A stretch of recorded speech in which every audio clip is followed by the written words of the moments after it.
Oh, yes, ladies and gentlemen, boys and girls, children of all ages.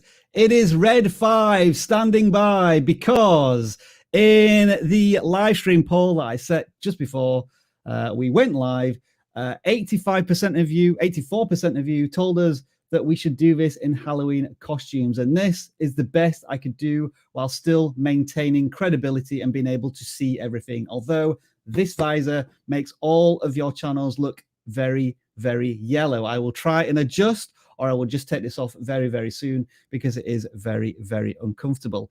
If you are a regular here, you will understand that we do a little bit of fun and crazy stuff from time to time. If you are new here, then I do apologize.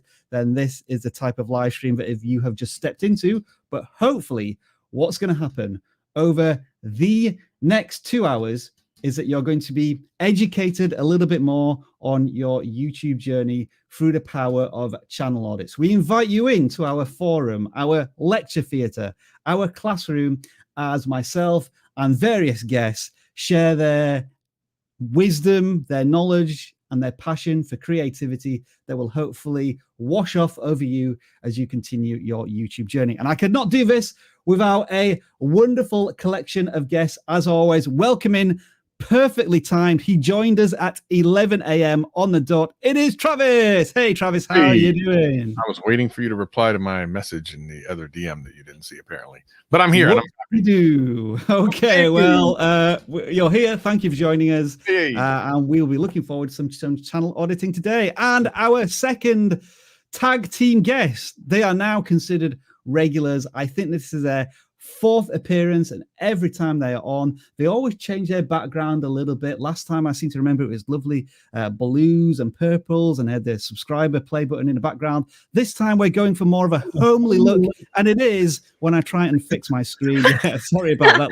Let's do that. It is Ben and Michaela. Welcome. Hello. Sorry we don't have a Halloween costume today. But I mean, if you want the colors, we can make the colors change if you want it. We can do it. Very, very nice. You just turn them into lightsabers. Can you change to the dark side and have red lightsabers and all that type of thing? Sure. Yeah, can. I think what we should do is throughout this first hour, people in the chat, if you want to request a color, do so. But we're going to do this in increments. So, like when we get 200 likes, will allow you to change a color on Ben and Michaela's background going forward.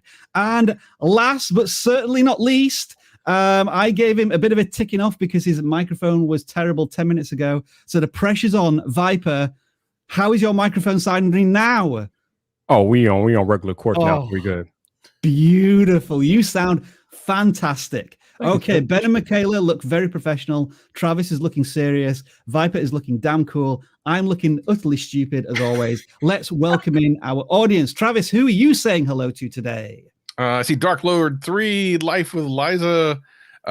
We got Ryan, Gabriel Johnson, Short Reviews, Scratch and Spoon Lotto, and Lucas Blaze. Who was that? Scratch and Spoon Lotto? Was that all one channel name? That's what it says at the top. That sounds fantastic. Hey, Jonk's also in house. Viper, who are you saying hello to? Oh my God, let's see. We got hello. Oh my God, chat's like moving like super fast. What is going on around here? We got Tech DNA, the Gadget Channel. Good morning. We got the Link Gamers Archive. Good morning to you. Tutorial Mag. Good morning to you. Or good afternoon, I should say. And the New Gamer. Good afternoon to you. And Scientist Reading World. Good afternoon. And I'm going to say hello to Chewy Marshmallow, Telonic, also Jack the Dark Blue Yoshi. We have a sentient pizza in the house. That is terrifying. What happened if Cyberdyne and the sentient pizza had a battle? There's a movie in there somewhere. Stocks Bears are also here, and Dante Comedy. All right. Before we introduce you to the channel audit live stream and how it works, I just have one question for Viper. Viper, I don't know if you can still hear me because you've just taken off your headphones. Probably not. I timed that absolutely perfectly. Maybe I haven't. Oh, he's turning on his lights now. All right, Viper, you're back in the house. Can you hear me? Yes. So my question to you right now is, are you live streaming from a ridiculously priced MacBook M1 Pro? You would be correct, yes. Oh, awesome. Which is why how's it going? How is the setup so far? How are you enjoying it? See, what happened was I did the migration right before we went live, which is why I will come to you from another MacBook I have. But they finished right before we went live, so I was able to like get everything situated. So I'm here now. So we're good. We are ready to rock and roll. So am I allowed to call you Viper 2 MacBooks from now on? You know, just to show off. 3 at the moment, but yeah. Oh my word. Blimey. Deary me. Crazy. Anyway, let's start getting some value to our audience with actually telling you how all of this works. If you are new, then I'm going to show you a quick 60-second explainer. If you are a regular, we have now passed 200 likes. So get your requests in for what color you want Ben and Michaela to change their studio lights in 60 seconds. Welcome to the vidIQ channel audit livestream, where we review your YouTube channels. There are 2 links in the description, one for gaming channels, one for non-gaming channels. Make sure you submit every week as we clear the form after every livestream. Channel audits are 100% free, so please don't send us any super chats expecting to receive an audit. And don't waste your time asking for one in the chat. If there are any alternative ways to get picked for an audit, such as memes, we will let you know during the livestream. If we can't audit your channel today, vidIQ has a channel audit tool working 24/7 for you. If you haven't already installed vidIQ, download it now for free. A link is in the description, and make sure to take advantage of our free 30-day trial. If you submit your channel for audit, expect the following. We are sharing nothing more than our knowledge, our experience, and our passion as fellow YouTube creators. It's up to you whether or not you take our advice. There are tons of links to lots of useful resources in the video description. Make sure to subscribe if you haven't already done so. Share this live stream with another fellow creator who may find it useful. And finally, moderators, thank you for everything that you do every single week. All right, let's do this. All right, the popular request here, Ben and Michaela, is a green. So can you switch us to green for the time being? Your next target, everybody, is 300 likes, and then we'll switch it once again. Housekeeping, as always, we continue to support the COVID-19 Solidarity Response Fund. So any super chats go directly to that cause. Thank you very much in advance. As always, we get hundreds of channel submissions. We can't audit every single channel every single week. So I recommend, if you are capable of doing this, I mean, Viper could do this 3 times over. If you have a spare screen, then bring up your channel so that when we're talking about the fundamentals of thumbnails, channel focus, titles, etc., you can think about how that applies to your channel. And last but not least, everybody, I would like us to just play this game for a second. Which is does this thumbnail work, everybody? So I am making a video about how to add end screens in YouTube in 2022, and I haven't launched this video yet, but I'm wondering how this thumbnail is going to compare against my competitors. So with the help of vidIQ's tool here, I have included this keyword, and then when I click preview in search, it's going to automatically compare it to other videos of a similar title. So Ben, Michaela, Travis, Viper, how do you think my thumbnail here compares to the others? Do you think it's competitive, or do you think I may need to change it? Honest opinions, please. Well, I mean, yours stands out like it stands out. I mean, and that's what you want a thumbnail to do, because as we know, thumbnails are going up against tens and hundreds of other thumbnails on YouTube. So the fact that yours stands out immediately is a good sign. So you're giving me a relative thumbs up there on that one. Indeed. Okay. Travis, what do you reckon? Okay, or I'm trying to understand what's going on. Is that finger actually on the thumbnail, or is that your mouse cursor? So that is a finger on the thumbnail. That's is not my really mouse. Tricky. Very, very tricky. I kind of like that it almost feels like you're going to click it. It's like this subliminal, maybe I should click it type thing. That's pretty slick. Okay, so I'm getting some positive vibes here. So that means that I'm probably going to keep the thumbnail it is when it launches. But here's the key thing. This video is private, but I've been able to compare it against other videos on YouTube. And that's what I'm trying to show you here, the thumbnail preview tool from vidIQ, which is one of our premier tools, along with all of these other tools, such as best time to post. Even if you don't have the data from YouTube yet, we'll give you that sort of data, and all of these keyword recommendations as well, which mean that I could just very quickly fill in this box in about 60 seconds, as opposed to doing big keyword research.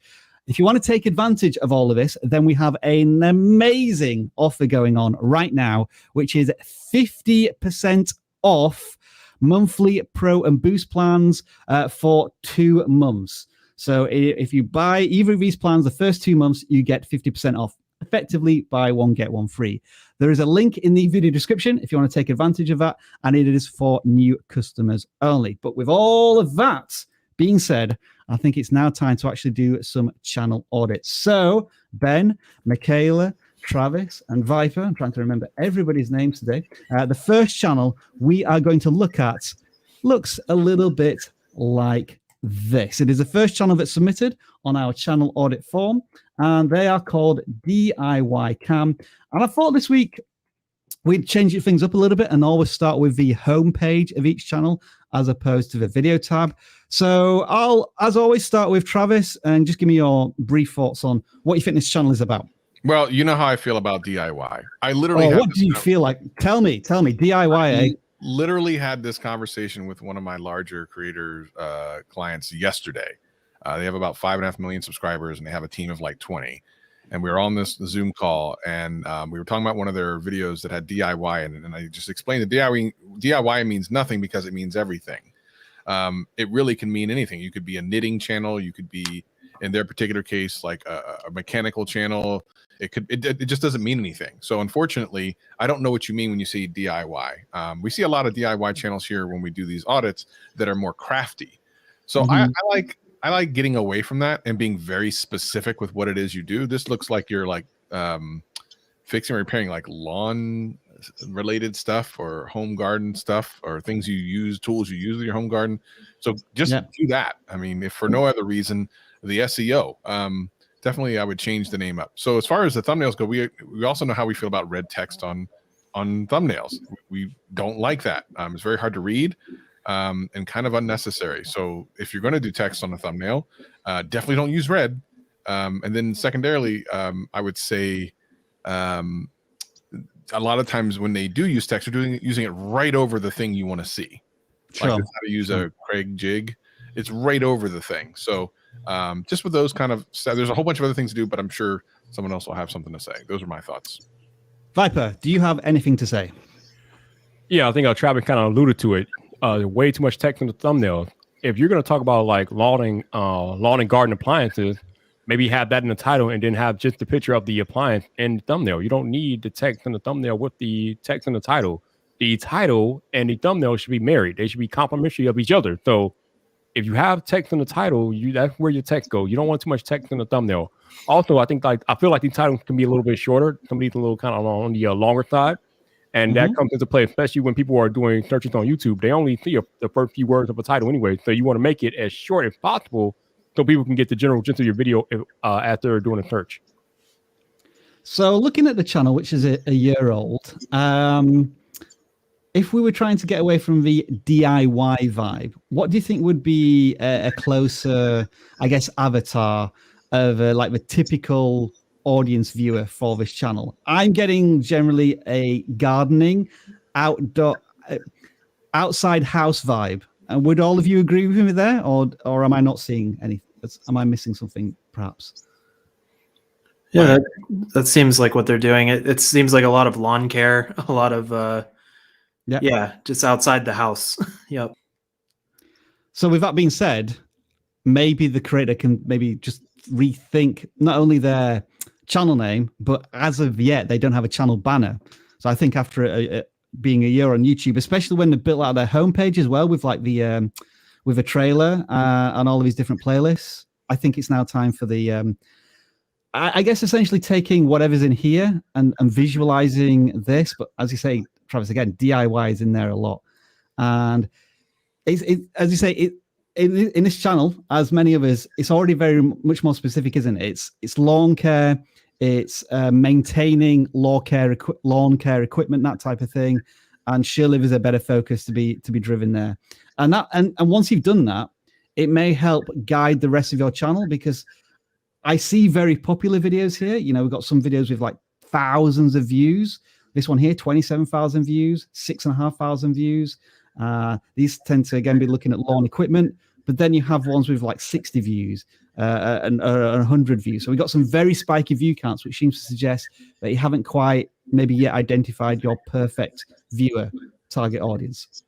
But these are all things that smaller channels pick up over time. So I think that's the kind of area you are in your YouTube journey. So unless anybody else has anything to say, that is DIY with Cam. The next channel we're going to look at here is going to be a channel that's going to challenge us all a little bit, because Dan isn't here with his gaming expertise, but we have a lot of gaming channel submissions every single week. So we're going to try and tackle this one first, which is called Gamer Guide. And just again, we'll start with you, Travis, like initial thoughts just on the homepage. What are you seeing here to give you indications as to who might be watching this channel? So I don't know if Scrap Mechanic is an actual game. I think it is. As far as I'm aware, it is. Yeah. Okay, cool. All right. So looks like we have a very similar thumbnail style across the vast majority of these videos. Of course, they're doing shorts, popular uploads or uploads. I don't understand what kind of a game this is. Yeah. So let's have a look maybe at the video tab. That might give the the videos slightly better indication. You notice that they're kind of short too. Like not only just the shorts themselves, but even their quote longer form content is all like pretty short stuff. So are these like how to do things? Yeah, how to. Okay, so it's basically like a gaming utility channel, which is good for like search and discovery and stuff of being discovered in the first place. Unlikely to gain you a whole bunch of subscribers right off the bat, especially if it's something that's very definitive and you get your answer and you leave. But you know, something that can help get your kind of momentum going when you're first starting out. But the thumbnails, yeah, if you look at these thumbnails versus the other ones we just looked at, there's a large difference. So this is a research we're doing because Travis and I are not familiar with this game. We're just seeing what the landscape is on YouTube, and I think this is the type of thumbnail that you want to be looking at. I guess this feels like maybe almost like a Lego or Connect-It game where you get pieces and just put them together and build something. So the hero is always going to be what you're building, and nice big images, lots of pop there. I'm also encouraged by how recent these videos are, like a day old, 20 hours old. So there's a lot of recycling of content, which means that it's a pretty popular topic, although there is some competition there. So just maybe doing a bit of research in the background will help you. And then, I guess the question is, what type of videos are they making about this game in terms of educational? Is it building something? Looks to be. And I think generally we're all going to agree that the thumbnail game just needs to be upped as their next test and challenge.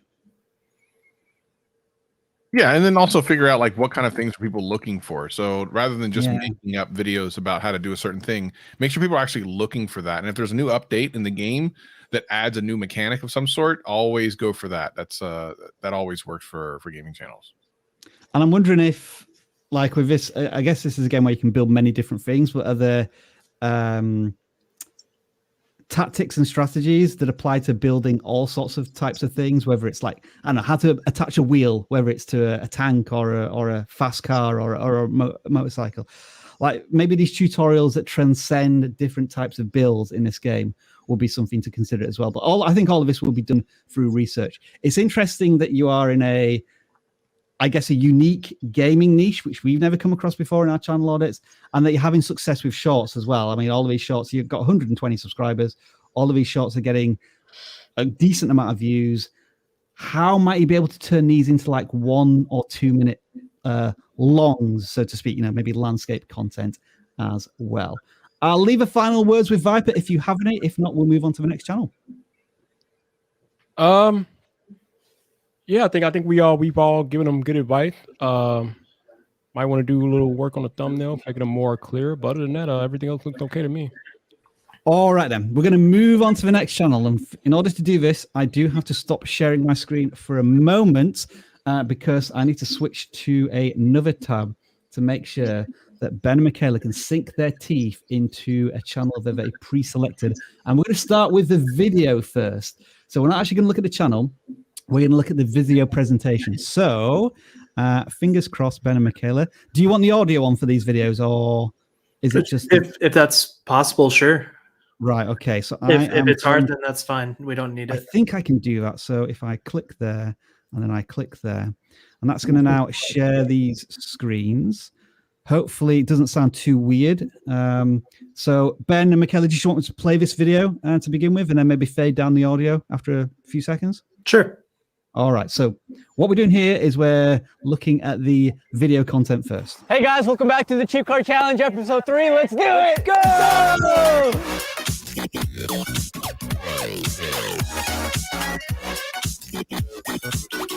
Hey guys, Ross here. The rules are simple. We got a J turn. Okay, my internet is awesome as usual. I think we got a bit of an intro there. Was that enough, Ben and Michaela? Yeah, sure. So the main thing I wanted to highlight about this channel is they did a really good job of keeping the pace engaging. And I one of the biggest things you can do with your content, a lot of times we'll sit here and we'll talk about, different studio setups and, the lighting and the audio and all that stuff. But what these guys did super well was the editing and just the pacing of the video. And it continues throughout. There's something that we kind of try to apply to our videos, which is the 10-second rule, which is where you don't want to leave really anything by itself for more than 10 seconds. So if that's just you kind of like talking, you should throw in some B-roll, throw in some text, do a different angle, punch into the image, do something to keep the viewer engaged. And I think that they did a great job of it. They took, it seems like that they took some extra time to actually color correct some of their footage. And, they had all the fun camera movements and all that stuff. So if you're out there trying to make better content, take note of some of the stuff they're doing and just try experimenting with how you can apply some of those techniques to your videos. So like in the first 10 seconds of this video, we got like the slow zoom. We had that big text appearing on screen, which had like minutes and numbers. So we were trying to almost tease something moving into the video. And then this is more of like a studio setup. Is all of this stuff looking good here? Yeah. So again, you already pointed out that slow zoom in, and there's actually some sound effects with the text. Really, really cool. And overall the lighting's pretty nice. I would say for the most part, it's good.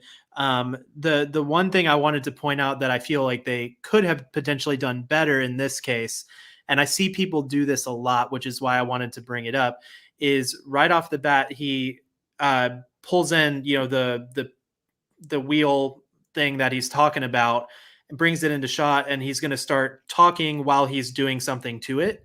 Mm-hmm. And what I think really can be better is to just do your talking head and then do B-roll of you doing what you're going to do to show it.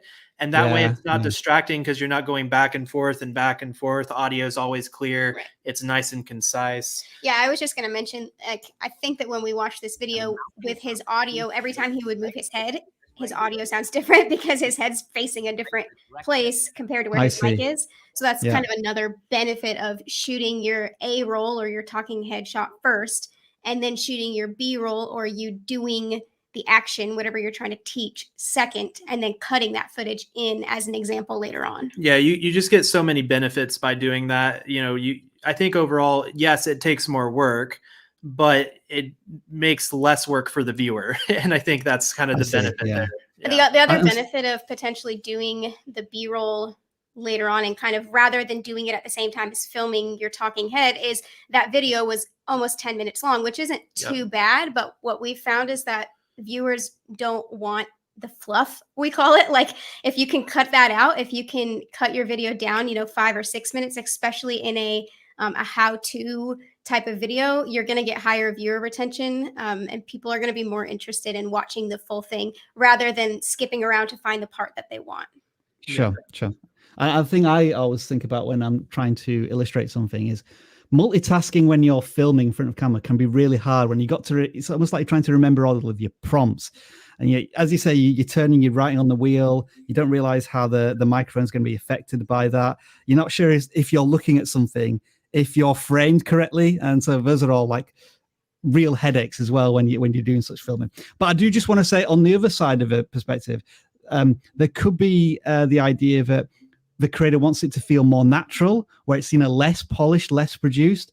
So I would just say that that's maybe a counter approach. But as you say, Michaela, when it's educational, the viewer isn't necessarily too bothered about the style of it presenting. They just want the information as efficiently as possible. So that's something definitely to test, I think, for that channel. This is Super Dudes, by the way. They are 11 subscribers short from getting their community tab. So let's move on to the channel as a whole now. And this time, Viper, I'm going to start with you on their front page. What do you think's going on here? I think you are muted, sir. Yeah, that would kind of help if I mute my mic. But let's start off with the banner, because I like the banner. I like when I go to a channel and the banner makes it clear what I'm going to get from the actual channel. So the fact that we're getting cards and entertainment, I like that. I like that clear-cut objective of the channel. And I like the nice color, the blue, the oranges. I like that. They got their nice little logo avatar there. That's pretty cool. Thumbnails are okay. I would say the last 3 look a little too similar, so you might want to change that up, because as we talk about on this channel from time to time, if the thumbnails look too similar, your returning viewer might think they already watched the video and they might skip it, and we don't want them to skip a video now, do we? No. So might want to change up the thumbnail just a tad bit, just so you can bring some difference into the last 3. But other than that, look good. Titles are relatively short, so I like that, and yeah, I think they're on their way. Well, here's the thing with the thumbnails. If you look at this, the first video I assume in this series, 1,000 views. It looks pretty good to me. Second 2 videos haven't done nearly as well. Ooh. What might be the obvious reason here?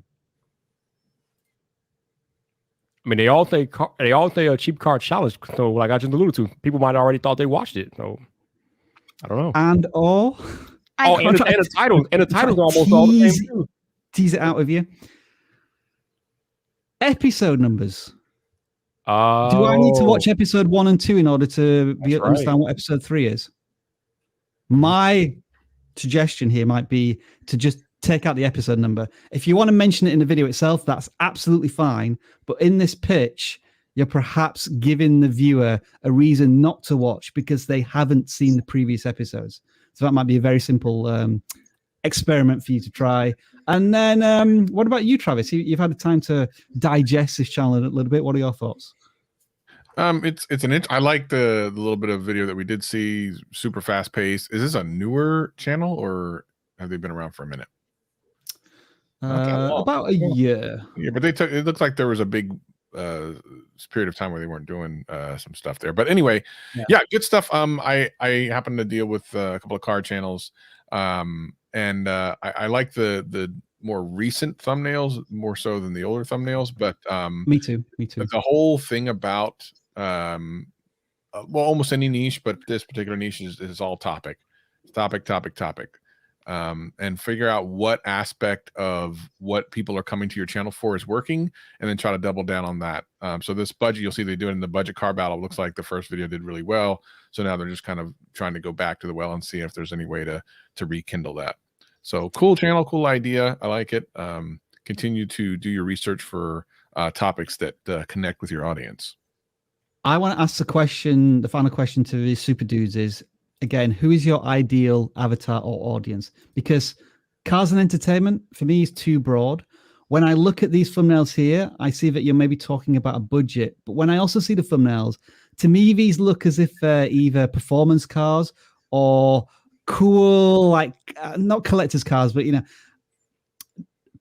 petrol heads who like a certain type of vehicle. And I feel as if, again, I'm getting that sense, but not a really strong sense of who my ideal audience is. So maybe think about this. It might be, a 28-year-old male who is earning $40,000 a year, and they can afford a second-hand car of their dreams, which might be a SR20 that needs to be renovated, restored a little bit. And I think really nailing down the target audience is going to help you hit your target audience with every single video that you make. So, Ben and Michaela, that is your first deep dive into a video, and we'll come back to another one soon. But again, I just have to stop, share. In the meantime, by the way, we've hit 309 likes, so please put in your color requests, and Ben and Michaela will be able to accommodate you very soon. I just need to get to the right channel.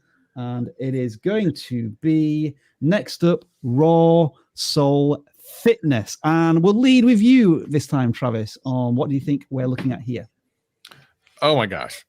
Leroy used to say, every time you add an and, you lose people from your audience. So let's go. Body weight and dumbbells and resistant bands and muscle building and fat loss and HIIT and muscular cardiovascular endurance. Oh, that's a long sentence right there. This is gonna be a going for Viper, as he works a lot more than me. But I'll say that you need to get that down substantially. It's too much. You're trying to just grab everyone, and when you try to be everything to everybody, you're almost nothing to anybody. So really consider, like, what is your value proposition you can give out in like a sentence, or even less. And when you're looking at, like, let's see what we got here, the dedicated to persons seeking to improve their fitness and well-being. Okay, I figured that. So let's go back to the homepage real quick. Look at the last couple of videos here. 30-minute, 10-minute workout, 10-minute. I love those because it's much easier to understand what you're trying to get at. These are quick workouts, and really, to be honest, your value proposition could be a workout you can do on your lunch break, a workout you can do before work, a workout you can do in between, whatever. Like, those are the type of things that are worded slightly different. Your content's the same, but allows you to then target an audience that's specifically looking for something. Too busy to get stuff done. You got a little, that's how all these workout things are kind of are being marketed for people who are not into working out all the time. Is they can do it quickly and easily. Like everything, you save time or money, you're always going to get a click. So this is just a good kind of gateway drug way of doing it. 10-minute workout. You can do 10 minutes. You got time for that. It's not going to be too hard. And as a beginning channel, that's a great way to get people starting to watch your content. The thumbnail design, I'll leave that to someone else. But I love the topic idea of 5, 10, and 30-minute workouts. That's your actual value proposition, and you need to lean into that. Brief interruption, Ben McKellar. Can we have a bit of yellow, please? Oh, absolutely. There we go. We've got the yellow in there. All right. So I would also say build out your homepage a little bit. You've just got uploads as your playlist. Maybe a trailer as to tell people whether or not they're in the right place, and some more playlists. But Viper, let's hear from you. Would this be a channel that you would visit for your workout routines? Honestly, I would probably one look at the thumbnails and head for the hills. All right, people. General rule. Here's the rule, people. Your title and your thumbnail should not contain the same text. So you got 30-minute full body in the title, 30-minute full body in the thumbnail. No. We don't do that. You're wasting space. You are wasting space and you're wasting time. If you have it in the title, you don't need it in the thumbnail. It goes back to what I said last time. You don't want that much text in the thumbnail, but you definitely don't want to repeat yourself in the thumbnail. Like, what's the point of that? So maybe instead of putting full body workout in the thumbnail, maybe point to a particular muscle group that's going to be worked or something along those lines, or maybe highlight or have a picture of you doing a particular exercise that's going to be a part of that workout. Anything but repeating the title and the text and the title in the text and the thumbnail, or anything about, don't do that. Just don't do that. But yeah. Can I challenge you on this, Viper? Sure. 75% of the time, I would agree with you. But I feel as if, and just as doing a search here, in the workout genre, it tends to be that creators put on their thumbnail exactly what you're going to get out of it in terms of from an education point of view. So all of these are saying 30-minute dumbbell shred, and the title kind of matches the thumbnail. So I would just want to add the caveat that sometimes repeating the title and the thumbnail is almost like the industry standard in that topic. Having said that, I agree with you that it's worth testing, and there are still lots of improvements that can be made to the thumbnails, because in terms of design and style, these, just from the quality of the images of a person and the position that they're in, and the way that the text is aligned on the thumbnails, is night and day versus these ones that are a bit chaotic. I think mainly because the creator has a very, very busy background in terms of, I think they're in their backyard, and maybe they need to do some pictures where they're just behind, where they've got a white background. So I didn't want to derail what you were saying there, Viper, but that was kind of from the multiple workout channels that we looked at in the past, there does seem to be that theme where it is the title and the thumbnail, and they're not marrying each other, they are duplicates of each other. Yeah, and that's why we have multiple people on these live streams, so we can bounce ideas off of each other and different things like that. So I respect the fact that you intervened and said, that might be the standard. I would still test it doing a different way though, because here's the other thing. If your thumbnail is like everybody else in the genre, then you're not really standing out. So the whole point of getting somebody to click on your thumbnails to stand out. So maybe do some testing anyway with some different ways that you would do thumbnails that maybe don't match title and text, and see if you're having success. I mean, you don't know. No. Ben and Michaela, anything that you would like to add? Or yes, sure, yes, go ahead. there's something I want to add. I would say the biggest thing in regards to all this, because I feel like we do talk about the text a lot with the thumbnails, and I think that they do play an important role, but to me, equally as important is the image. And so looking back at those thumbnails from the searches that you did, it's very night and day. And it seems almost like he may just be screen grabbing his video and putting it in there. Yeah, potentially. It's never going to be as good a quality as if you take time to intentionally take a photo that will represent it, and maybe spend some time learning how to maybe even cut yourself out of it to put it on a less busy background if you don't have a backdrop or a solid wall somewhere available.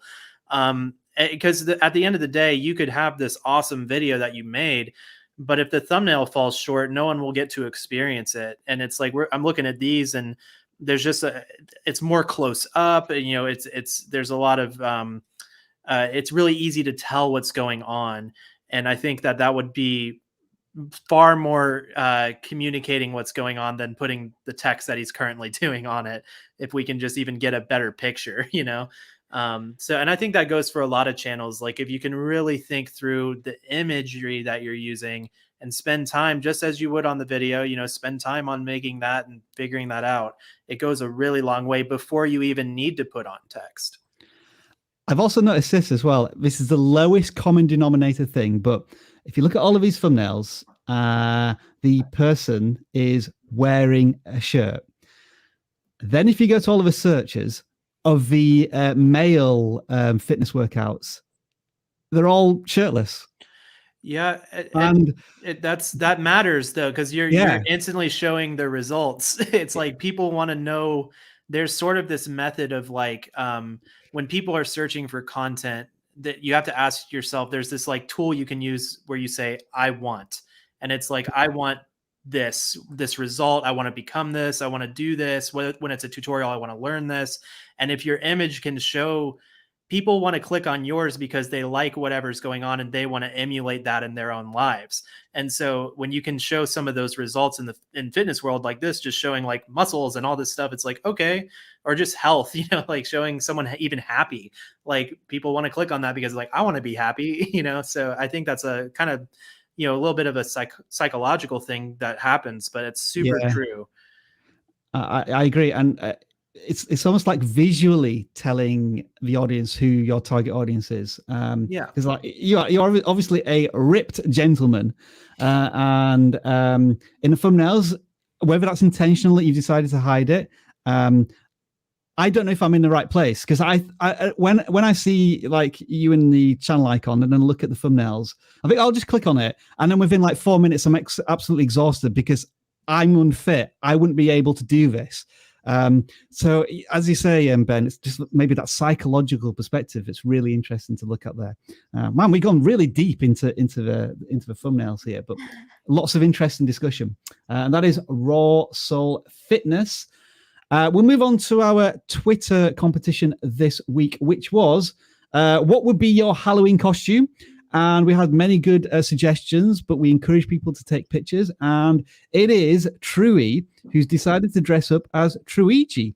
So a wonderful picture there. And we hope you're going to enjoy Halloween. And when is it? What's the date today? I think it's on Saturday, right? Saturday or Sunday. So I hope you enjoy your Halloween live stream, I think, because Trui, as far as I can tell from their channel banner and the vibe I get, it is a channel all about live stream education at a guess. We'll start with you this time, Viper, just your general thoughts on this one, and then we'll move on to maybe the content and the topics. All right. Well, I definitely appreciate the bubbly banner. Right when you land on the channel, that is a live streaming platform or a live streaming education channel. So I like that. And I like the fact that, I don't know. I kind of like the fact that they have their picture of themselves in the banner, even though it's the same as their avatar, but it's on a bigger scale. So I kind of like that. I know a lot of times we don't want to repeat that, but I kind of like it. It's fine. Mm-hmm. Let's see what we got for our thumbnails. Let's see what we got down here. Oh, So front page needs building out a little bit. Oh, no, sorry, you've built it out. Okay, so we've got just your recent uploads and then Twitch affiliates, improving streaming quality. It's good that you've written a description for your playlist as well. That adds a little bit of context. yep. But yeah, let's have a look at the videos, and you can get a look at the thumbnails there, Viper. Okay. Let's see, save stream. Okay, change game.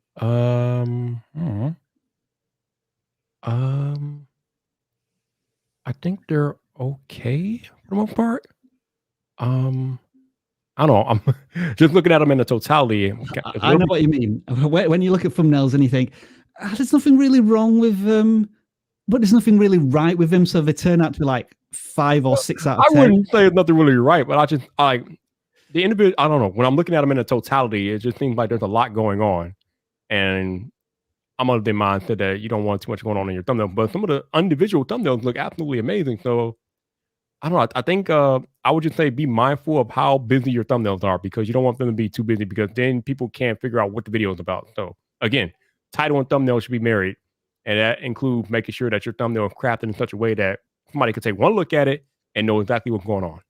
I think, as you say, it was a mix and match here. Like this one, this one's very busy. Yeah, I can kind of get the idea of you're trying to show a lot of overlays, but maybe there's too many there. Whereas this one, I think this is a really good thumbnail in terms of how many elements it's got. It's much more on point in terms of the message that you're trying to send to the audience. So yeah, a mixed bag. I think we may agree. Travis, what do you reckon? The one thing that just stood out to me is the one mistake a lot of people make was this very random Switch OLED review and unpacking in the middle of all of this streaming stuff in the Made in Asia 2021 vlog, which we talk about happening a lot on this channel when someone does something off niche, and then that video takes off, and then your channel becomes something other than what it was before. And that's just, you got to be real careful with that, because there is a risk, isn't it? That could have easily got 20,000, 40,000 views, which like on the day is a brilliant thing, but a week later it's like, oh no. Yeah, you got to do all Nintendo stuff, which, and maybe that's what she wants to do, and that's cool. Sure. Like if you want to have a Nintendo Switch channel, that's dope. But you have to be real careful when you do that stuff. What I always tell any creator, when you put a video on your channel, be prepared to do at least 5 to 10 or maybe forever amount of videos about that same type of subject. And if you don't want to do that, then don't put that video up. I work with too many channels that have made this mistake, and now none of the content they want to do works, because all the content they do that does work is stuff they didn't want to do because they just did one off thinking it would be cool to do. So just something to consider. But yeah, the thumbnails are really interesting, because it feels like something's missing, but I can't exactly say what it is either. I would probably just look at like a bit of branding or consistency. Like it feels as if the creator is doing like a significant tweak every 3 or 4 thumbnails, and just never quite getting it right. I have something that I think I know maybe what's lacking with it. Sure. There's 2 things. The inconsistency to me comes from what I feel is a really powerful asset for thumbnails, which is negative space. The ones that have negative space are great, and the ones that don't are busy, with the where she doesn't cut herself out of the background or whatnot. So that's one thing. The other thing is, like, if she could learn how to go in and just put like a glow or something behind her, I think that would add a nice pop to it where it won't look so flat. So just having a little bit of like a pop just behind herself, of light, whether it's like in this outline, bit there. Yeah. A little bit of that, because that one we all kind of agreed was a strong one. And I think that the some of the other ones, even though they're nice and cut out, it's lacking a little bit to me. If you just put a little glow or something, I think that would really help. Okay. This one, like for example, definitely needs a bit of separation from, because you could almost blur that out a little bit. As long as you knew what that was, maybe there's like different thumbnails, then or Twitch panels, you can maybe blur them out a little bit, and then you're in the foreground a little bit. Hey Ben, can you explain real quick the concept of negative space? What does that mean exactly? Sure. So when I say negative space, what I'm talking about is basically like if we look at the very first video here, the save stream, all of that green area is empty. And what this does for your image is it kind of makes the eye wander to what you want it to wander to, because there's nothing to look at there. So having the save stream. And if it was me, I would have almost maybe made that text just a smidge smaller, so it's not running into her hair. So there's a little bit of space around it. And then everything just kind of points to that text. So basically negative space being, you know, this empty space that helps support what you do want people to look at. Gotcha. Now I'm just sorting by most popular here because I do see that the channel has 10,000 subscribers, but their view counts are generally 500 or less. So I'm wondering if there was anything in the past that really helped them. And it seems as if when they were focusing on Discord and Nightbot, in particular, they had very successful videos. You know, I'm seeing that icon several times. And, you know, going back to how you were talking about with thumbnails there, Ben, a lot of these kind of have that example of, it's almost like when they cut themselves out and use a template background, that seems to be more striking. Mm-hmm. Although these videos are a year old, so maybe these video types of thumbnails stop working for the creator. But there's definitely some indications from the older content of what was working topic-wise and thumbnail-wise. Feels like there's a little bit more consistency in these ones. Mm-hmm. So that is Trui. And now we have hit 350 likes, so I think it's time for another color suggestion for Ben and Michaela's likes. Do drop them in. We'll move on to the next channel now, which is Midnight Madness 4x4. Travis, I believe you sent me this link, so you can start, sir. Oh, yeah. I thought it was an interesting channel. Go to the videos page because I picked it out because it was just like vehicles, cars, just things in the air, flying cars. I thought it was pretty dope. The thumbnails are really good on some of these. Are just absolutely eye-catching thumbnails. And this is catching something in action to have a compelling thumbnail. So I wanted to pick this out. And also notice that there's like no text on these because you don't need it. There's one or two that have it, but for the most part, you just have the action of the thumbnail telling you what's going on. And of course, the title will hopefully bring it all together. And this is where, you know, these same videos with different thumbnails and titles would have done substantially less views, 100% easy, like 100%. But these thumbnails are so well picked out that you're compelled to see how some of these cars into that position, like that tough truck van life, like it looks like it's going to go flying off into a wall or something. Like you have to click that to know what's going to happen. So some really interesting, and obviously over time they've gotten better at it. Thumbnails here with, again, no reliance on text, which I love. Well, they got rid of 4x4, which I think was definitely the right move. But here's an interesting thing. I think it's less is more, but there are some very subtle things going on here. If we take a look at this one, for example, Ben, you were talking about negative space. They've almost created negative space by draining all of the color out of the audience, so that the only two things that my eyes are drawn to is obviously the aerial SUV and the ramp that it's flying off. And I think that's very effective in terms of thumbnail design. And then the other one that was really cool, which has 500,000 views, it just captures the moment perfectly, doesn't it? I think the moment just before this truck falls to pieces, because it's obviously coming apart at the seams, literally. And I think, especially when you're capturing this in action, I'm wondering again, is this picture maybe being touched up to increase the sharpness and whatnot? But very effective. And no text at all.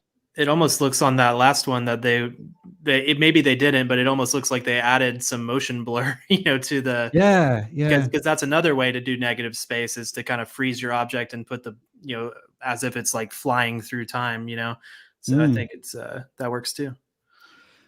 Now, in terms of target audience, I think this appeals to again racing. How do I put this? Demolition derby racing enthusiasts, and also people who just like to see things crashing. It would be the target audience, and they reinforce that with every single video. I guess my one question here might be, Travis, going back to you, what do you reckon to the titles? Do you think they are backing up the thumbnails, or perhaps they're a little boring? They're using the kind of title strategy we see sometimes, where when something works, you use the same words in the title over and over again. Tough trucks tends to be one of the ones that they're using here. You'll notice they've been using it for many weeks. And, as we've seen on certain channels, sometimes just repeating the same keywords in a title for whatever reason seems to work. So if you find something that works title strategy wise, doing it again does seem to work. So at the end of the day, yeah, it might seem kind of not as exciting for some of these, but if it's gaining some traction, although we're getting some wild swings, I mean 6,000 and then 500 and 700, we should try to figure out exactly if it's, you know, what's the why did that happen. I do notice that it looks like these kind of exterior in-air shots have done better than even the interior or kind of the more subdued kind of driving shots. The ones that are in the air seem to do pretty well. Or crashes, which of course everyone wants to see. Sorting by most popular, just to see what where the most popular ones. Although, yeah, just a little bit of air seems to be the big theme there. So that is Midnight Madness. All right. Thank you, Ben and Michaela. You've switched to your purple lights. That also gives me the opportunity now to switch back to another channel that we're going to audit video wise. So let's just load that up. Bear with me all 1 second to make sure that I get the right screen, which I think I have. So what we're looking at here is a channel called Motherhood Fine Print. Hopefully the video is going to work. Again, do you just want me to play the first 10 seconds and then we'll get into some commentary? Yeah, that's fine. All right. Can't hear it. You can't hear it. Oh, well, sorry. I forgot to turn the audio on. Yeah, so I wanted to pick this channel in particular just because of I thought that it was an interesting balance, because I feel overall that the lighting is pretty good. You know, there's always room for improvement, but overall it's pretty decent lighting on specifically on the talking head shot. And what whenever if you don't mind, we can go back to that talking head shot. So the again, I think the lighting's pretty solid. Couple of things I would change though about the image overall, and the main thing is just the placement. And I see this a lot, where the lighting could be good and there's effort and intention, but then sometimes people just kind of place themselves kind of oddly in the frame. And that like her head's basically in the middle, but it's not, because it's off to the side. Yeah, that's getting with my that's driving me nuts now you mentioned it. Yeah, and again, it's not necessarily something that a lot of people might be consciously thinking of, but I think there are those things where it just feels off, and you want to give people every reason to stay. So at the end of the day, it's a minor change, and I think that this is something all of us can do from time to time, is just kind of be looking at our most recent videos. They're like, oh, how's my camera placement? Is it straight? Am I kind of, where I want to be in frame and all that stuff? Because that stuff, when you're shooting and it's on the to-do list, it goes by so quick. You're like, oh, let me get the camera set up. Let me start rolling. But just take a moment to pause, like reevaluate, watch your last video, kind of see like, hey, where am I at? Like, and that stuff will really go a long way. And again, we talk about negative space. I'm always a big fan of having stuff in the background, but sometimes it can be a little too busy or competing with what you have going on. So, maybe I think this shot could have been a lot stronger if, we even just shift the bookshelf over, take a few things off of it, just so it's, again, less busy and just easy, to look at. So, those were my main thoughts I had. Did you have anything? Yeah. One other thing that I think, she could do is she could be closer to the camera, and I don't know what she's sitting on or whatever, but being closer to the camera will help audio, even if it's not that bad now. You'll be able to hear her clearer. She'll have more control over that in the editing process later, because she's closer to the microphone. And then it would also create some separation between her and the background, which will, depending on the camera and lens situation that she has, may help create some depth, maybe some blurriness in the background, and it would cause everything on the bookshelf to be a little bit less distracting. But even just her being a little bit closer to the lens would make me feel like I'm having a conversation with her, rather than like she's way across the room and I'm just looking at her. Now, I do want to give credit. I'm just sort of scanning through the rest of the video. I think what she's doing, which is very good, is after she does the talking head bit, she's doing B-roll with a voiceover in the background, and I wish my computer would work because well, you can see at the bottom there. I think she's demonstrating a play mat, but it's that thing where she's doing the filming and then she's doing the narration afterwards, so it allows her to plan exactly what she's going to say, make it more efficient, that type of thing. Because how to entertain a 4-month-old, you're expecting that the target audience probably just wants an answer right now because I've got a kid that's screaming at me in the background. Tell me how to entertain this thing in 5 minutes. Okay, great.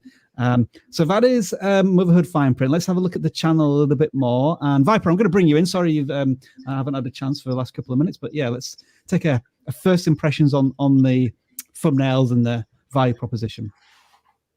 All right. Well, first thing I like is the fact that they tell you when the videos are coming. New video on Wednesdays at 11 a.m. So you got an exact date and time. So that's definitely a good look. Train the audience when to be able to. Can I ask a question at this point? Yes.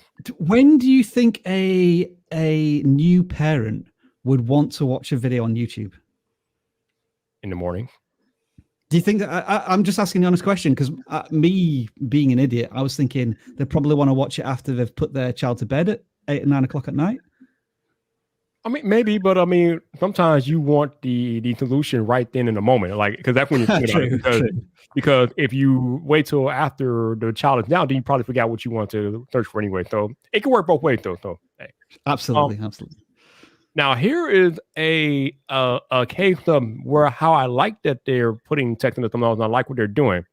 So we got a title, and then they just have a brief synopsis of what they're going to talk about in the thumbnail along with a photo. So I like the style of thumbnail that's going on here. So I definitely appreciate that. Although we got to be careful with the whole white text against the white background because you can't start to read. Got to be careful with that.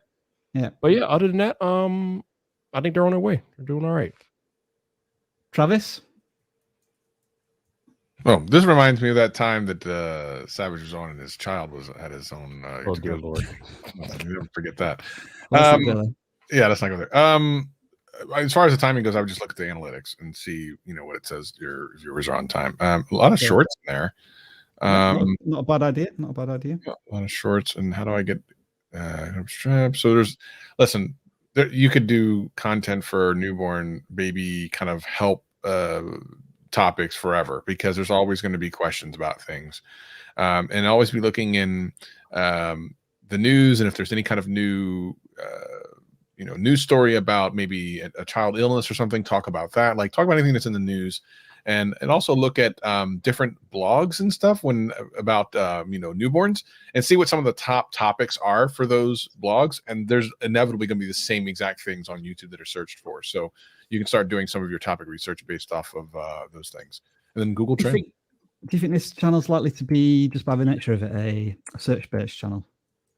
Oh, because I'm looking at this title here, Reasons Baby Might Be Crying, and then I've just typed in Reasons a Baby and then autocomplete. There's a very subtle difference to the kind of wording there. But I'm wondering if just every time they think of a video idea, they make sure that it's going to have strong search intent. Yeah, I mean, you might, as a smaller channel, you absolutely should. It's the only way to ensure that you have any kind of shot at getting views beyond whatever your kind of core group of people that is watching may actually watch. Beyond that, you're usually in such a competitive niche, depending on what you're doing, gaming, and we have a lot of gaming channels watching and stuff, that unless your thumbnail and title are super strong, it's going to be hard to compete. So having a little bit of SEO is always a good way to stack the deck. I have an interesting thought with all this. I feel like you have to, if you really get into the mindset of, who the audience is, you almost have an expiration on your viewers, because like, the viewers are going to die. Well, in the sense that like the kids will grow up, so like, that's just sort of an interesting thing. But at the same time, you always have new people that, are expecting and having young kids and all that stuff. So I think it just was a thought, it's maybe focus on the evergreen content that will keep continuing to attract, newer, new subscribers. Cause at some point, I would imagine someone who maybe will hit subscribe after a few years, maybe won't, I don't know. That's just a thought. As I'm looking at this channel, which I've just realized is like, I mean, let's give this credit to this creator who started a channel 3 months ago. They have a newborn and they're running a YouTube channel at the same time with all of these videos. I think there's a really good passion and commitment there. It looks to me, Ben, as if they're trying to take the viewer on that journey with them, because I see one, how to give a tummy time to a 2-month-old baby. And then 2 months later, how to entertain a 4-month-old baby. So it's almost as if they're going through the timeline of raising a child themselves. Right. I guess my worry there is that maybe a bit too specific? You know, is a viewer going to say, my child is actually 7 months old. So is that going to apply? Like, do you need to be a bit more general, like how to entertain a child under 6 months or under 1 year? Maybe a little broader in that sense, in terms of the content in there. But yeah, interesting channel. And yeah, I always applaud creators who have maybe challenges or vulnerabilities or are just damn busy. And this is clearly a creator that's just damn busy, but they're finding the time to take their journey onto YouTube. And we wish you the very best of luck going forward with your content. It is 2 minutes past 12, Ben and Michaelis. I believe that is your time. Can you just, is there anything really fancy you can do with your lights? Like, can you do it like a rotating thing? Almost turn it into a disco or something? Sure. You can make it. Oh, look at that. There you go. All the colors of the spectrum. That is lovely stuff. Fun stuff. It is allowing me to quickly switch back to I'll just keep doing stuff. our main channel. And then you can tell us a little bit more about who you are and why people should be subscribing to your channel with over 100,000.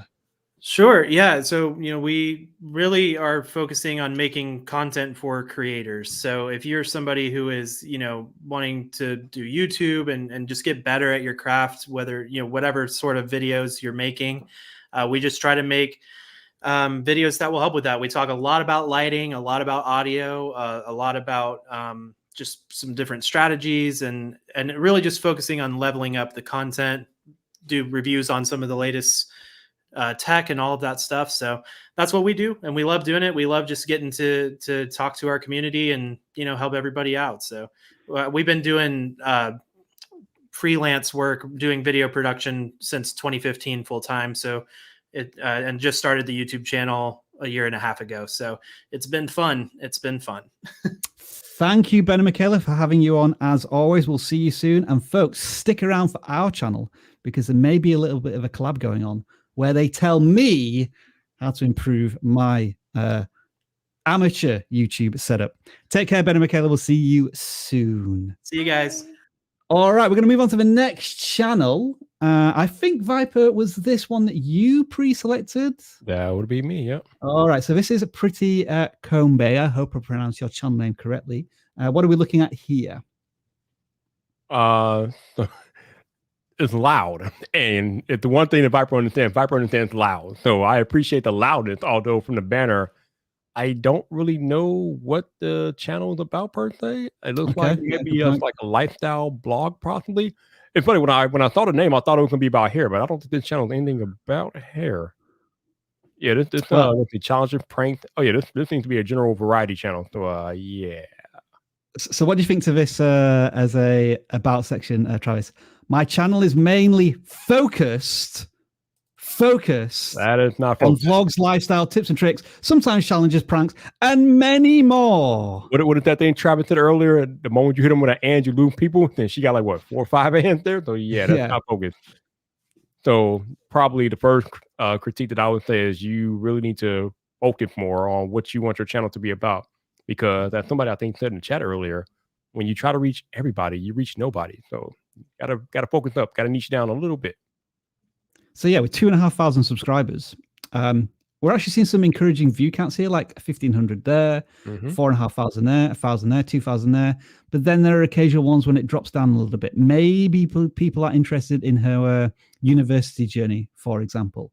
Maybe people aren't interested in her life-changing principles. I feel as if there's quite a good community growing here, but there are still spiky views because of the many different directions this creator is possibly going in. Yeah, the other thing is that, again, the thumbnail, some of these thumbnails are way too busy. You got to tone that down because, again, if I'm looking at the thumbnail and I feel like I'm looking at a different language, I'm not messing with it. So if we were to maybe pick out like a good template thumbnail, like of all of these, which one do you reckon is the best? And then it can maybe move forward with that style and theme. Ooh, oh man. Scroll down a little bit for me. Yep. Oh my goodness. Let's see. Wow. Which one would I go with as a template? Hey, so much going on here. I kind of like these ones that where there's a bit more simplicity. Like that one has the 10 things I learned in 2019. I think there's a nice style to that one. Yep. My app gearing towards those. Yep, the simple one. But then as we look at each thumbnail, the text is changing, the font, the color. It's almost as if this creator is starting from scratch with every single thumbnail, which leads to a lack of consistency and clarity there. Yep. Travis, do you want to? Any thoughts from you, Travis? Yeah, I think at the end of the day, it really is like, what exactly is the person who would be watching this getting from the channel? And if it's mainly, just getting to know you and stuff, that's cool. But you'll notice that for the most part, the videos that are getting really good views are the things that are giving value out more so than giving kind of just taking value, so to speak. But I mean, listen, the college kind of vloggy style videos can do pretty well. It's interesting the way that works. People just want to kind of understand what they can expect going into college, or sometimes if you're in college, you want to know what that's like, that whole vloggy thing. But I love the thing you leaned into early on, which is because I actually spoke to someone earlier about what was it? They are from another country in America. Yeah. And kind of did that whole thing. That's kind of looks like kind of Algeria is going on here. So yeah, just kind of digging into your homeland. A foreign student in Algeria seems to be where they were a year ago. I don't know if that's still the case, but the audience was definitely leaning into that style of content. But I don't know your life situation. I don't know if that's changed and why you can't really cover that topic anymore. But when these two very distinct thumbnails in terms of a flag and a background, they were quite powerful. Yeah, 100%. So, but again, that's a year ago. We don't know if those viewers are still around or what was going on there. So just always paying attention to where the momentum of your channel is going is always important. And then I want to leave the final words on this one to Viper, and then we'll move on to the next channel. If you have anything else that you can think of, Viper. No, I think we kind of made it pretty clear. Once she figures out what her focus is, I think she will be well on her way. Community posts. Do some community posts. Oh yeah, it's so powerful. Yeah. All right. So the next channel we're going to look at, it's going to be a bit of a topic shift. We're going from a lifestyle channel to a plain disaster channel. I believe this is Disaster Breakdown. Who picked this one? I picked it for Viper when he couldn't figure out a way to get a thing. But then I saw he picked something. I don't like flying. So while I would have a morbid curiosity to watch this, after I did, I would never want to get back on a plane, which I already kind of So what's the advice here, Travis? Stop making this channel. The thing is, look how many views they're getting these videos. I mean, it's because it's kind of one of those, there's not like a huge amount of channels that are doing this type of content, but there's a lot of interest. It's just a lot of people fly. Then there's a whole subsection of people that are just interested in planes. And then there's a whole subsection of people that are interested in disasters. And there's a whole subject, like their potential reach for any video is super high. My guess is they've grown fast in a short amount of time. Like, how long have they been around? What's their oldest video? Yeah. Okay. That's a good question. They've been at this for a while, 4 years. But I bet, look, all those videos have tons of views too. It's probably some backfill views, but doing the same thing over and over and over again works. Like, you get the momentum that's insane. Now, the one thing this type of channel might have, hit the stats, the vidIQ stats there. My guess is 1.2 million views a month with almost 9,000 subscribers a month, but only 6 videos put out. That's a lot. That's a mark of a pretty successful channel, especially very strong. 50,000 subscribers. Like, that's to get 1 million views a month at 50,000 subscribers is really phenomenal. and hitting 9,000 subscribers a month at this channel size is crazy. So I mean, the momentum finally hit, and they're off to the races. I don't even think they really need a lot from us. If you look at a channel that has 7,000 subscribers, and their video from, what's his last video, 2 days ago, was it? 3 days ago. 3 days ago, it has 44,000 views. And 1 week ago, 248,000 views. Yeah, there's not much I can tell you that you don't already know. It's timeless content, isn't it? It doesn't matter if you posted this stuff 4 years ago, a year ago. There's always going to be people with this fascination in air disasters. What I will say... So go ahead, Travis. Go ahead. Yeah, one thing I would add real quick is some of these are longer videos.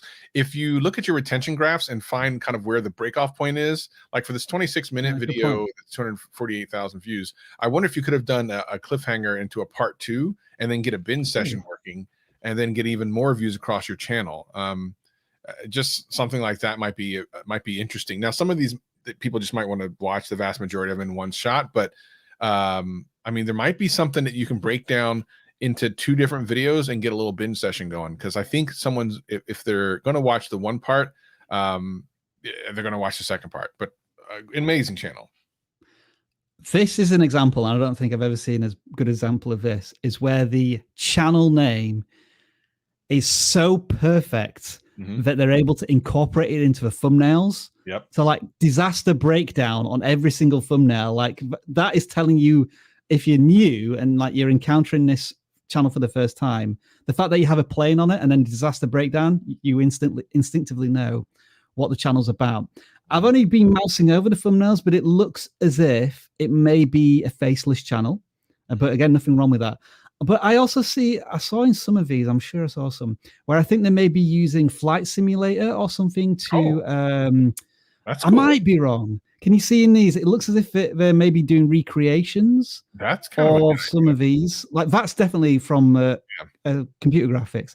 So I wonder if that's a unique value proposition in that they're actually recreating how the disaster occurred through computer graphics. Yeah, I mean, really interesting perspective. Without that, you just have to imagine it with still shots. It's actually better to use something that's kind of animated if you don't have any. Yeah, reference. Was created from public available sources, and then totally could probably do some of it in Flight Simulator, because we've been talking about Flight Simulator for over a year. I'm fascinated by this channel. I actually would take a look at it if I was positive I was never going to get on a plane again. I would absolutely watch this channel, but I couldn't if I ever expect to get on a plane in my life ever again. So it looks to be that they're doing the flight in a simulation program, and then with perhaps occasional B-roll on top of it, just to maybe give clarification. So I think this clearly, I'm wondering what the posting schedule here is. I'm guessing it's every couple of weeks.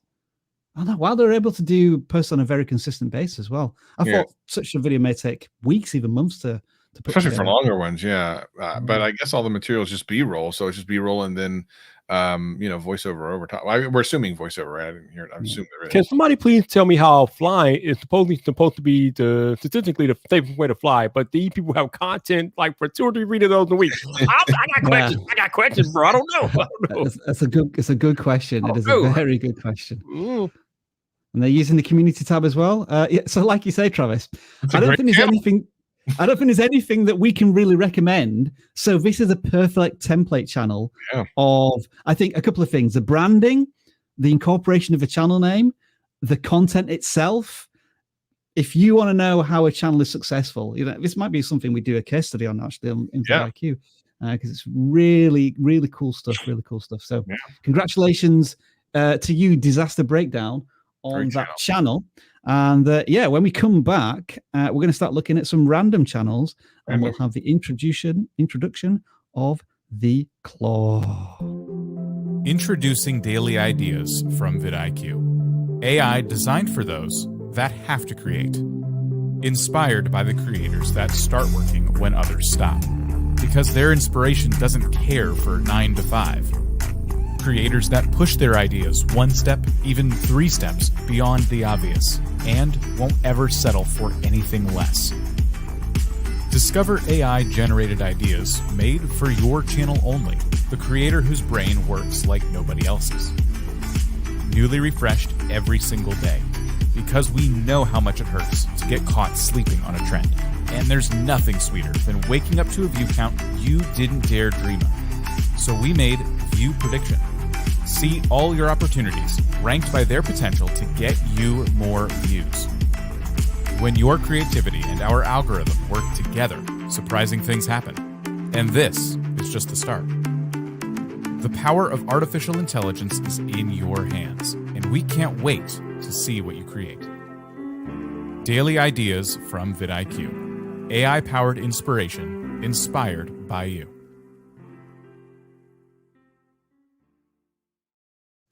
A little cameo there from Dan, hearing his voice. If you want to check out Daily Ideas, make sure to download vidIQ right now and take advantage of the Pro and Boost plans. 50% off for your first 2 months. And it is now time for another stinger, because I just have to play this every single week.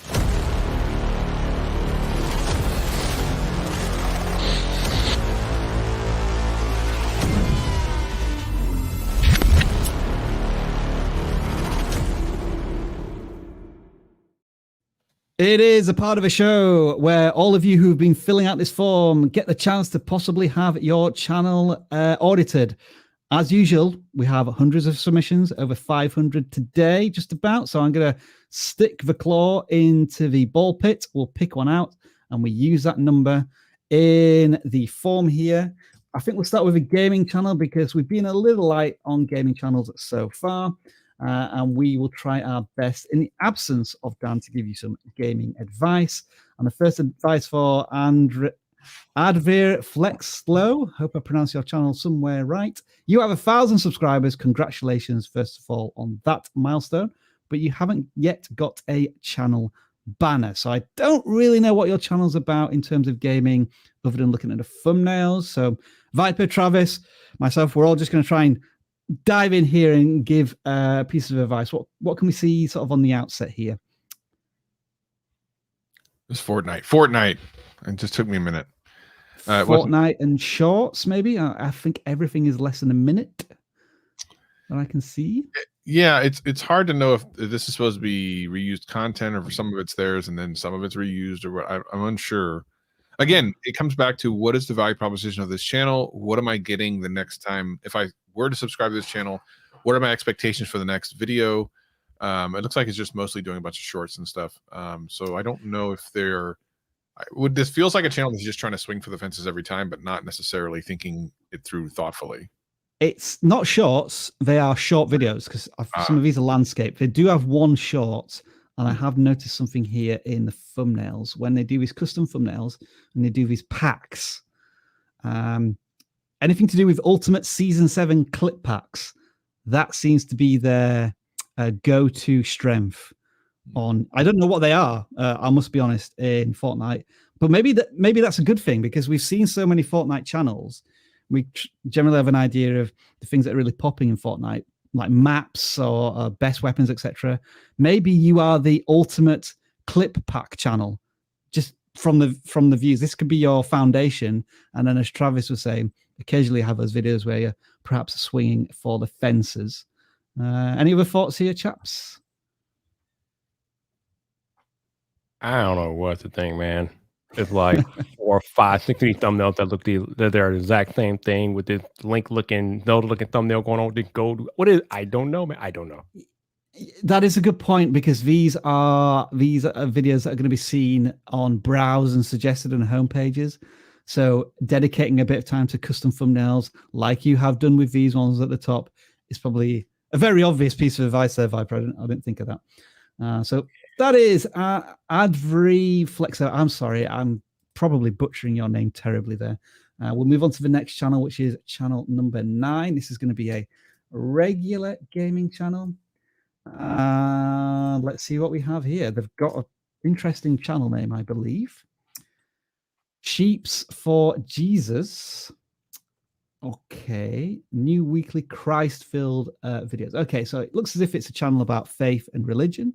Right for the bats. What are the vibes that we're getting here? I'm not sure what the dog attack is about. Yeah, that's caught my attention immediately and then threw me off from what the value proposition was. Yeah, and then never forget, and then best morning routines. So I think so. The concept of the channel sounds fine, but the execution on that, I'm not sure is really there. That seems to be kind of shotgun a little bit. So again, I would ask the question: if that never forget 9 and 11 video took off for some reason, then what?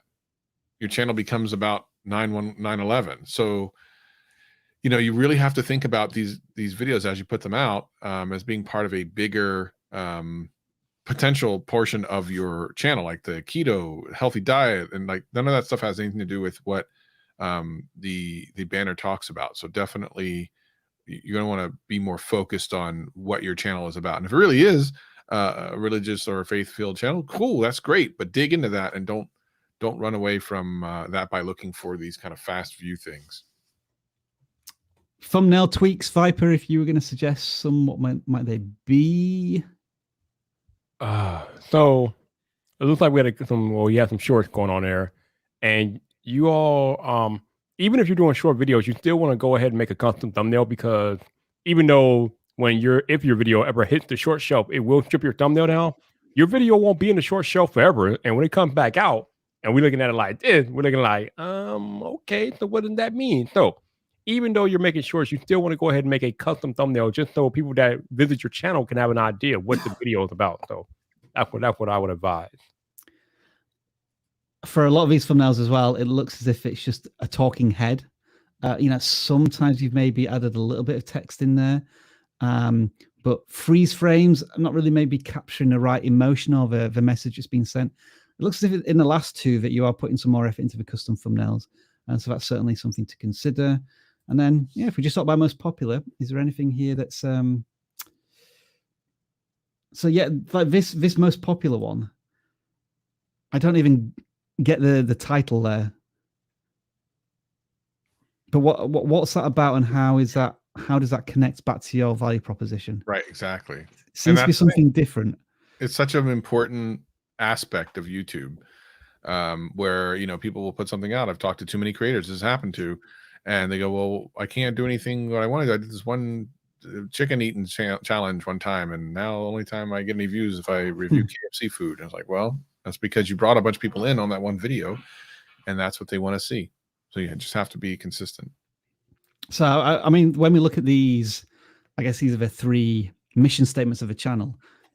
When we look at from video to video, it doesn't look as if they're really, at least in the thumbnails and the titles, maybe in the videos themselves, you are going into conversation about faith and religion, but we don't get that strong message from just the thumbnails alone, which is what the majority of your new viewers are going to be seeing at this point. So that is Sheeps for Jesus. We're going to try our hand once again now at a gaming channel, and that is going to be 232. Last channel that submitted, because my number count is a little over on the claw. I think this is another channel which has successfully navigated themselves to 1,000 subscribers. They are Amber Plays, and just from the thumbnail, I'm getting the channel banner, getting a Roblox vibe, but I'm also getting some shorts vibe as well at the top. Okay, so this is interesting, Travis. Looking at these two blowout videos with 75,000 views and 30,000 views. Yeah, looks to be shorts, yeah. And what are they? Adopt Me. Well, I know a little bit about Adopt Me. One of my larger channels that I coach does Adopt Me for Roblox. Oh, wow. It's a Roblox game. It's one of the right. Okay, so I thought you were going to go somewhere completely different with when you said you're familiar with an Adopt Me channel. No, that's right. It's Roblox. Yeah. So this Jeffo guy is kind of newer, and he blew up pretty quickly too. There's a bunch of, I was doing some research with him yesterday. Yeah, it's a form of Roblox. The Roblox is kind of interesting because essentially Roblox is like, when you think about Minecraft is a game, and then you see all the different cool things like speed builds and stuff underneath of it. But Roblox is like the overarching architecture, and then there's games of those. So it's like the Squid Game. Yeah. So it's different. And essentially you pick one of those and do that. and that's the viewership you tend to get. And then trying to get to the other portion of Roblox can be a little bit difficult. But yeah, I mean, right now, from what I've been told, the future of Adopt Me for Roblox is kind of up in the air. So you might want to start thinking about what other. I know that the pet simulator version of Roblox is kind of kicking off right now, so you might want to look into that. So yeah, just continue down. I mean, obviously the shorts are working. You never know. You keep doing the shorts like this, maybe you'll be the next Jake Fellman. Who knows? Yeah. I mean, probably not. I guess I was looking at the thumbnails. I don't know why. That's a bit of a silly thing to do when you are a shorts channel. You don't have to worry too much about the thumbnails. But I guess what I'm also always thinking about when I see a shorts channel have success is I think, okay, brilliant. What I would look to do is maybe almost not redo these exact videos, but make a very similar video, but make it like 1 minute 15 seconds, 1 minute 30 seconds. So the content style and the story within that video is pretty much identical to your short, but it's reaching a different type of YouTube audience, so that you can determine whether or not you also have shorts viewers, but also regular viewers. Instead of doing like a live stream, 30-minute live stream or a 6-minute video, just edge that video length a little bit longer, just to see if your audience will transition from short form content to longer form content. And the channel you showed me yesterday, Travis, what was it called? Digital. I can't remember what it was called. Oh, here we are. Digito Sim. Yeah. Oh my God. This was a channel that's absolutely destroying YouTube right now. It's insane what they've done in like 1 month. I don't know how related this content is. I know it's Roblox. This is the pet simulator. The pet simulator. That one.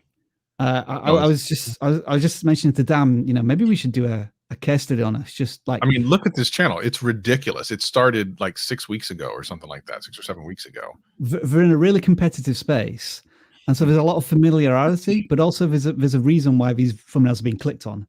Yeah, through like the organized chaos style with all of these images there and like 100% and the arrows, like big bright colors, negative space kind of being used, blurring of the background. But anyway, we're kind of going off on a slightly different topics and stuff that really matter to like gaming channels and stuff. So make sure you're looking at the popular topics.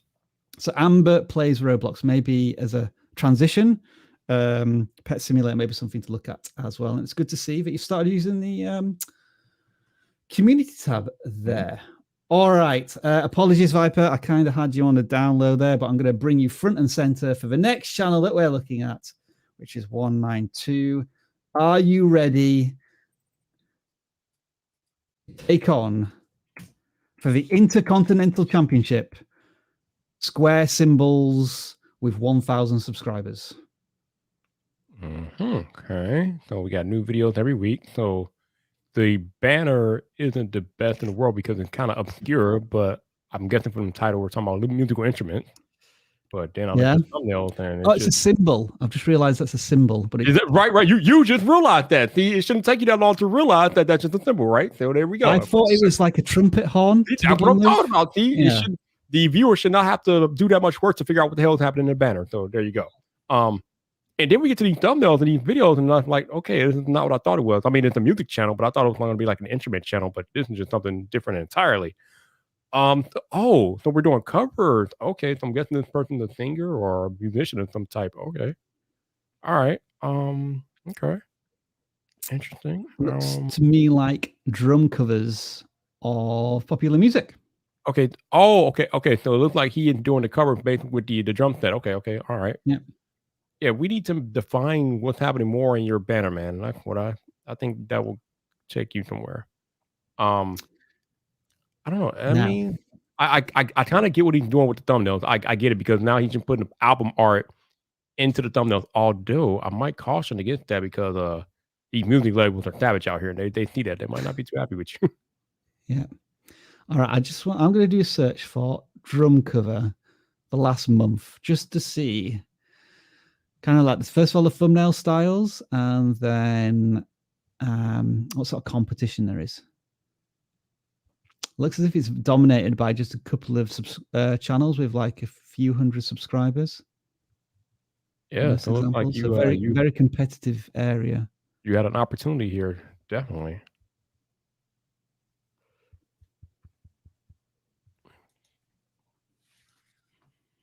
And then I know literally nothing about music other than I know Kanye West is a rapper and he's done a few Kanye West drum covers. But how does Kanye West relate to Vampire Weekend and The Killers?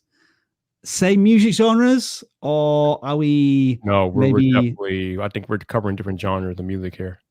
Okay, so maybe thinking about if you want to do covers of rap or you want to do covers of rock, think about who might be your ideal target audience in this sense. Again, I'm just gonna guess here that let's say it's a 35-year-old male who likes going to music concerts, has a keen interest in rock and roll, many of the more new bands, but also a couple of the classics like AC/DC, and that's as far as my music knowledge goes.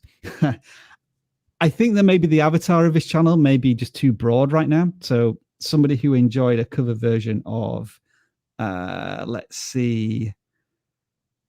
Mind you, now that I look at the channel a little bit more, it feels as if the cover versions don't do as well as the educational content. Let's just sort there. Which makes sense because, again, people come to YouTube to learn information. They don't really come for the person. All right. So when I sort, now I'm getting more cover versions. So I don't know, as Radiohead and Mars Volta and Tyler the Creator, unless that's his name. Are these bands similar? Someone help me out in the chat here. I'm completely lost on music. I'm gonna guess probably not. I mean, Radiohead and Kanye West couldn't be on opposite ends of the spectrum. They couldn't be any further away from each other. but these are the most popular. I'm wondering if these have a connection. Okay. Yeah, that I'm not sure. So I think maybe the music genres you maybe want to focus on a little bit more, and also the thumbnails. They're very grainy. Again, it looks like it's probably just capturing a frame on the video as opposed to maybe setting up something a little more unique. And then when you do put the cover albums on the thumbnails, everything's very flat on the thumbnail, so it's almost difficult to see that as a cover album or that as a cover album. Let me give y'all a piece of advice real quick about still frames from thumbnails. Unless you're shooting with a Sony A7 III or one of the newer Sony or Canon cameras, don't be going and using a free frame from your video. Chances are your camera quality is not good enough to just capture a single frame and have it look good enough for a thumbnail. Every one of you all watching this live right now has a smartphone, okay? Take out your smartphone, take a selfie or something, or find a mirror and take a picture of the mirror and then cut yourself out and do what you gotta do. But don't use a free frame because it's not gonna work. It doesn't look good. It usually comes out grainy if you don't have a top tier camera to do that stuff.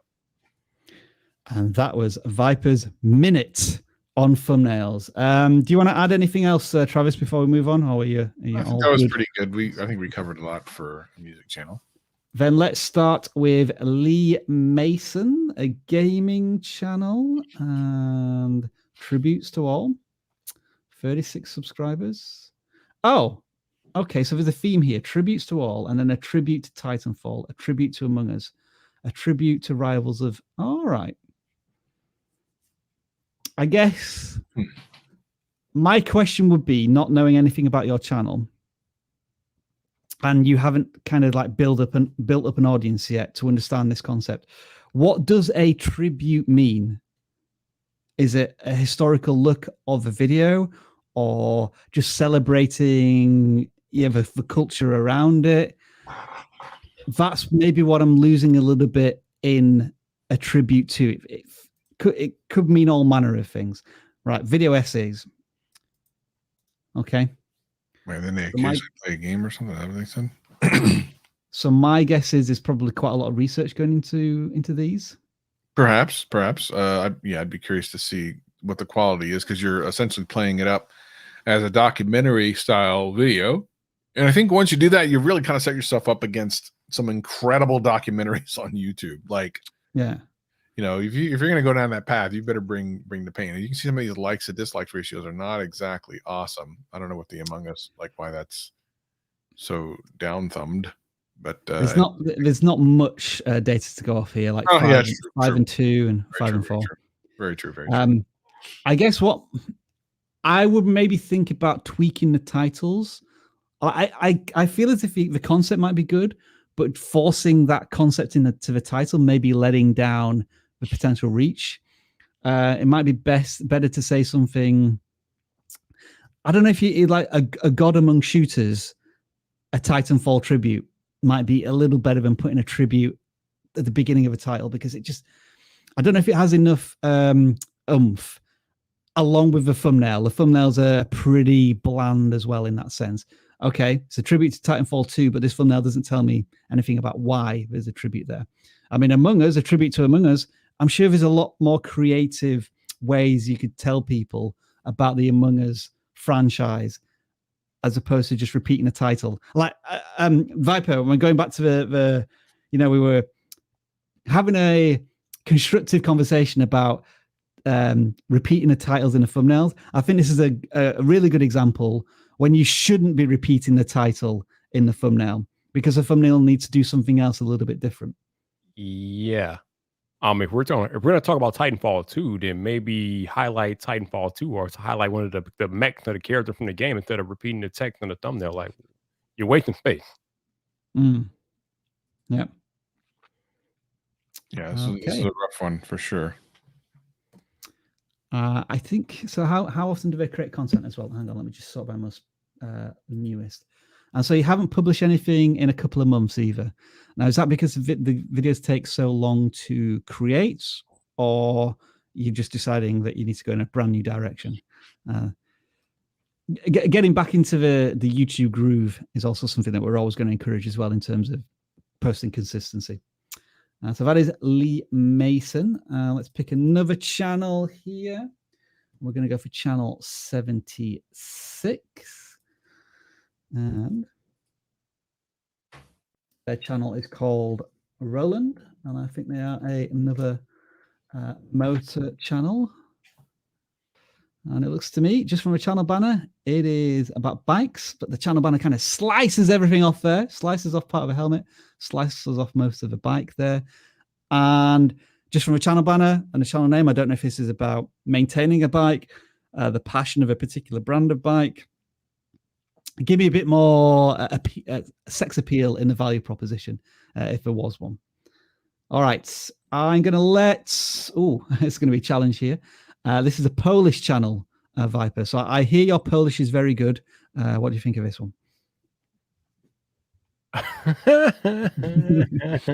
Yeah. Somebody's thumbnail.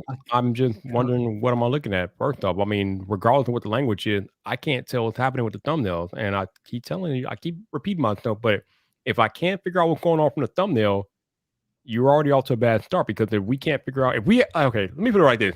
If I have to do work, if I have to literally do mental work to figure out what you're doing with your thumbnail, I am not doing it, okay? I'm clicking the other way. I'm going to the next video, okay?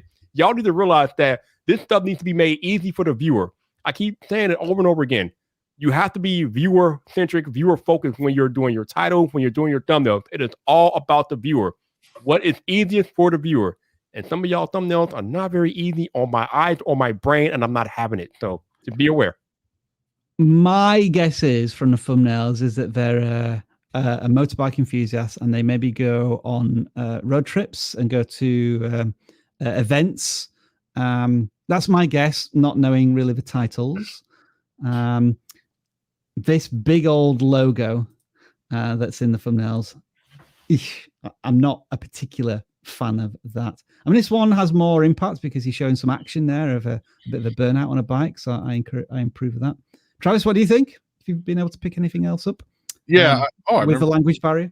That's so ironic. I saw this as one of the ones almost selected randomly. Yeah, the other languages kind of threw me a little bit, which is why the only reason I didn't really select it. I think that we've seen motorcycle videos in the past, and first person views always do well. At least they tend to do well.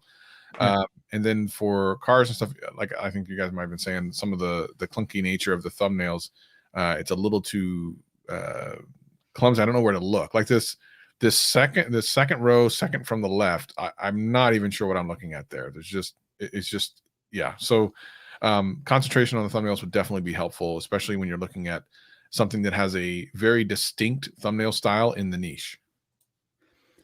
What I will say about this channel is that with 230 subscribers, they've got some very healthy view counts, more views and subscribers in a lot of these, which means that particularly in your native language, maybe this is an underserved community of, I think it's Polish. I think this is a language. And so Polish bike riders. So that's something that you have in your, I guess, in your back pocket, which is good. But I think really the messaging and the thumbnails can be improved somewhat. And yeah, so I think looking at thumbnails next, I'll just sort by most popular as well, because I think there's a bit of spiky view counts going on here. Yeah, and I know I keep harping on a thumbnail, but this is the perfect case, right? This is a different language. I don't know what this language is, but if the thumbnails are clear and concise, at least I have a general idea of what the video is going to be about. If your thumbnail is not clear and concise, then I'm already at a loss. I'm double at a loss. I'm at a loss with the language, and I'm at a loss with what's going on in the thumbnail. So that's why I keep talking about thumbnails and how important they are to get a viewer a quick glance into what the video is going to be about. I agree with that, Viper, in the sense that being the visual aspect of your video pitch, the thumbnail, if possible, should transcend language. But, you know, no matter what you speak, if I can just look at an image and say, oh, I understand a little bit about that, then that's going to help you. Because most viewers, potential viewers, are looking at your thumbnail for sometimes half a second, sometimes less. So they need to get that instinctive understanding of what the video is about. And maybe this is why this video has the most views. I mean, the green arrow isn't perfect, but it is definitely pointing to the chain of a bike. And I guess once you have that detail in a thumbnail, somebody who speaks Polish is going to look at the title and then immediately understand what that's about, and then decide whether or not to click on it. So that is Roland. Hopefully we've given you some helpful advice. I do apologize for the language barrier, which I meant we could only give you bits and pieces of advice. The next channel is going to be a gaming channel, as always. And I think their channel is called they've sent me a direct video link. Okay. So their channel is called Unknown Player. And so the first thing to say is welcome to YouTube 6 months ago. So I think what we'll do, the three of us, is we'll give one piece of advice to get this channel up and running. So my piece of advice would be commit to consistency, aim to create 10 videos by the end of this year. And that's all I would suggest. Travis, what would be your one piece of advice? Travis has left the building. Travis is gone. I didn't even realize he'd gone. All right, so Viper, we're gonna shift to you there. What would be your one piece of advice? I need you to do me a favor and click on the About section, please. Yes, sir. I'm a new Minecraft YouTuber. I hope you like and subscribe. Okay, so I would say my one piece of advice would be to make a banner and somehow in that banner relay to a potential viewer that your channel is going to be about Minecraft. Yeah. Because right now we have no banner. So when somebody lands on your page, we have no idea what this channel is going to be about. So now that I know that you're a Minecraft player, I need you to make a banner conveying that to me, a potential viewer, and that's a good start.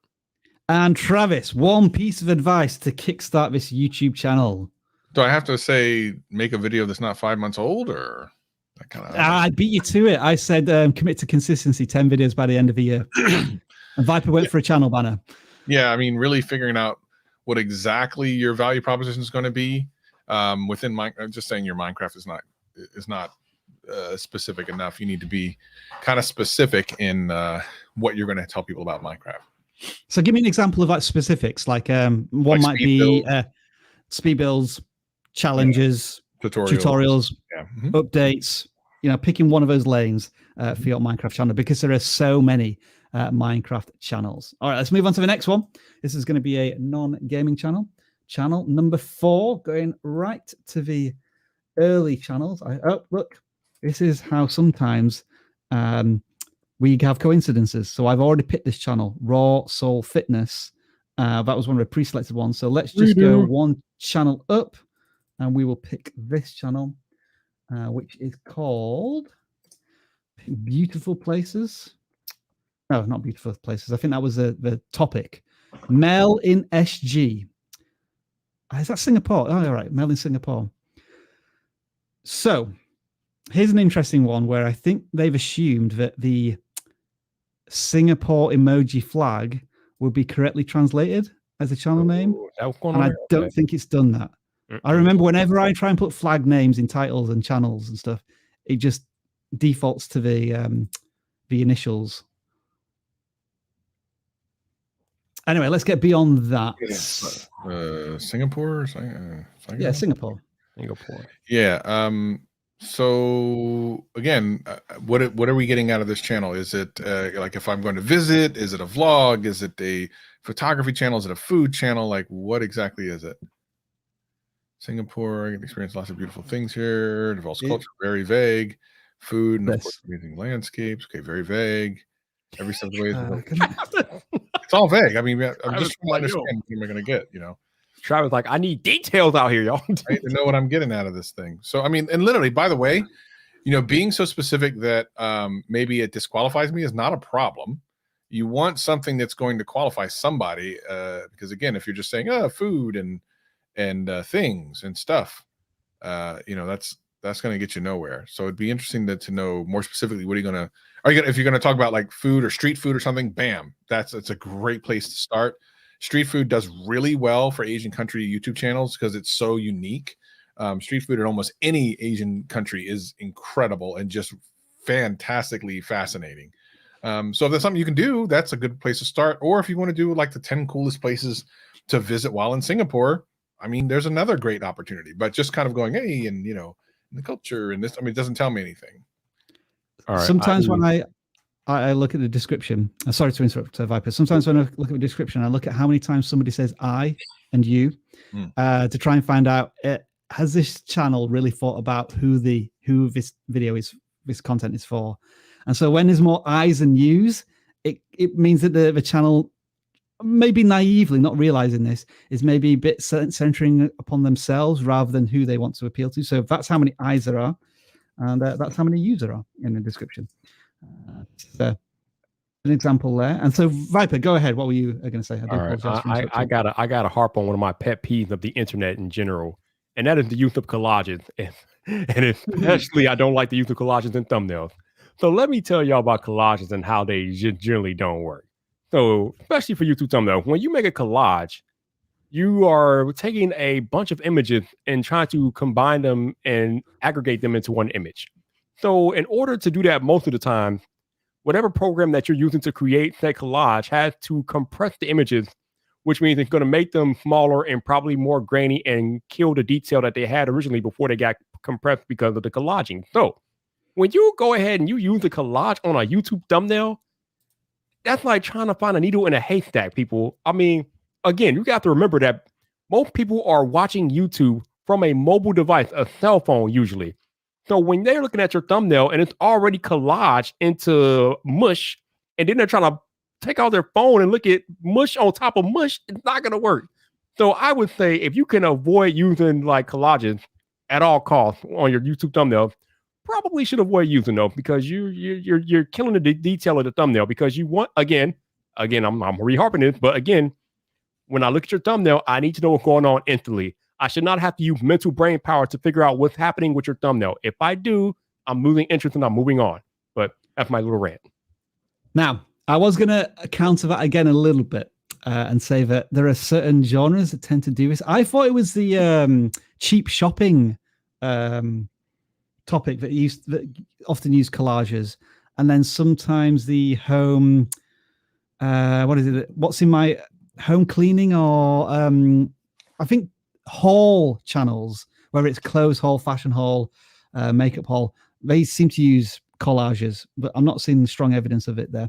However, Viper, what I will say is I agree with you in this sense, in the travel sense, especially this one, where not only is there a collage of storefronts, but then a big whopping text has been slapped over the top of it, which isn't separated at all from the thumbnail and title.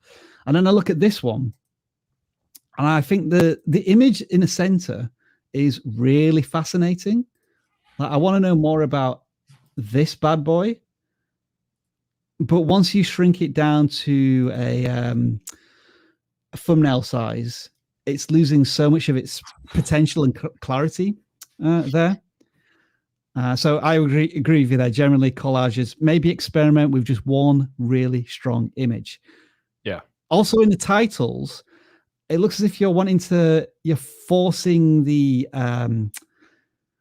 hashtag and not creating a space between the titles, like Marina Bay Sands Tour 1, no space, hashtag amazing Singapore, hashtag of something else. So just a bit of separation with the hashtags there. It's probably just going to help you from an optimization point of view a little bit there. But there are a couple of videos that have performed quite well here. Looking at the subscriber count versus view counts. Also, I don't know if the person is there in the chat, but I would also recommend maybe changing your channel name to actually mail in Singapore instead of SG, because when I come across SG, I don't know what that means. Yeah, agreed on that as well. But there's some encouraging videos here. These two here of I'm guessing that's a shopping mall, would be my guess, or a hotel resort where you focused in on one location, which is done pretty well. And so that would be Mel in SG, Singapore. Now let's move to the next channel. We've got a few more minutes. So we'll try and squeeze in maybe another 2 gaming channels. So let's get to 218. And this is a channel that is called Sage Sajini. Hope I pronounced your name right. You have 3 subscribers so far. So I'm assuming you are a relatively new channel. Yeah, you've been on YouTube for less than a month. So I think let's do the same thing as we did for the other gaming channel, where we will suggest some basic ideas for this channel. And we'll start this time. Travis, we'll make this easy for you. You can go first. What would you... what's going on here is the question. Budget like Skywalker. Budget like Skywalker. Budget like Skywalker. What is... I don't understand what's going on here. These look to be battle scenes from what's the Star Wars game? Budget Luke Skywalker. I said budget like Luke. Like, so what is the budget Luke thing? I have no clue. I don't understand that reference. Sorry, what's the name of the channel? Sage Sajini. Oh, so it's not budget Luke Skywalker. Okay. Commentary will come in soon. So this says commentary will come in soon, which means it's not even doing commentary. I think we talked about this a couple times where, I think Dan agrees with me on this, that like no commentary video game stuff is kind of over. If you want to see someone play a game, you're either going to go to Twitch, and most of the time there's like a person playing, or you're going to play it yourself. Like, for the most part, people are, when they're watching game content, they're watching it for not just the game, but then also the person playing it. So it's a little, unless there's something unusual happening in the gameplay itself, which some of these are live streams, I'm not sure what the value is here. Looks like they're just playing Force Awakens or something like that. Which is Force Awakens, that's what it's called. It is a very good game. This feels like a channel that's streaming directly from a console, which makes it a lot more difficult to do custom thumbnails and titles. Viper, if you were going to give this channel one piece of advice, what might it be? If I were going to give this channel one piece of advice, okay, I want you to take this with all the love in the world. You have way too many videos to only have 3 subscribers. So you need to figure out what is going on where people are not connecting with the content. Like, yeah, it doesn't add up. So yeah, I'm going to guess that your mission statement, your objective is not really very well defined. And definitely from looking at the thumbnails and looking at the titles, I don't know what's going on here. Like Travis said earlier, what is budget Luke Skywalker? What does that even mean? Is that a game or is that something? I don't know. So you need a defined mission statement for your channel so more people can connect with the content, because there is a serious disconnect going on where you got that many videos and only 3 subscribers. That's a problem. Yeah, you beat me to what I was going to say there. Budget Luke Skywalker. YouTube is, I think, struggling to figure out what the search result is. Because some of this is like get a budget lightsaber, make your own. But then this channel is actually ranking for the search term, which means that there's probably not the right search volume for it. So yeah, figuring out if people are actually interested in this concept that you're trying to show them would be Vipers / my sort of combination advice. But then I would also say, let's start with some custom thumbnails. Yeah. Getting people to click on your thumbnails is one of the hardest jobs that many creators almost neglect too often. And they leave it until they're, months, years down the line of video creating. And then they're always trying to catch up with their thumbnail content creation. Let's get you creating custom thumbnails now, because as they are, the only thing that's really appealing to me is the glow of the lightsaber. But where on some of these, I have no idea what I'm getting into if I click. That's the abyss right there, though. And then this one, I have no clue where that video is going in terms of context and channel. So this is a PG live stream. So let's move on to the next channel, which is channel 26. We're going to do some drawing with Doe, I believe. What is Doe going to draw for us? He's going to use Procreate YouTube Shorts to show you how to do all of this stuff. All right, so just right off the bat, I know if I'm in the wrong place or right place or the wrong place instantly, because the channel banner tells me that. Yeah. And the thumbnails are pretty... They are a bit bland, but they're effective in that you're showing the outline of an iPad. You're showing images of drawings, and you've got the icon there. I think the icon could probably be made bigger, and you could almost take the text out and leave the text in the title. Yes. And then maybe let the illustration kind of gives you an idea of what's potentially being drawn.